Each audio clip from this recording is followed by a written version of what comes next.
আগামী দিনে যেন যে গরিব মানুষ আছে তাদের সুযোগ সুবিধা, ঘর বাড়ি, পড়ালেখা, হাসপাতাল আছে, যে হাসপাতালে কোনো উন্নতি নেই, সেসব উন্নতি হলে ডাক্তার কিংবা সব কিছু সুযোগ সুবিধা যেন পায়।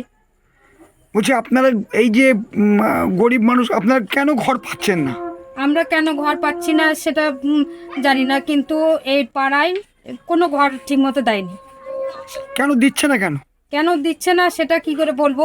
আমরা গরিব হয়েও মানে বড়লোকদের নাম আছে, গরিবদের নাম নেই। মানে ওরা বলছে যে নাম দেয়নি। ঘরটা না দেওয়ার কারণ কি আপনাদের গরিব গরিব মানুষের? কাটমানি দিতে হবে। আর আপনাদের হাসপাতাল আছে, ডাক্তার নেই কেন?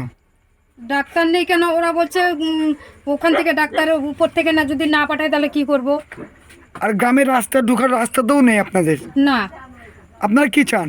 আমরা চাই পরিবর্তন হোক, রাস্তা হোক, হাসপাতালে উন্নতি হোক।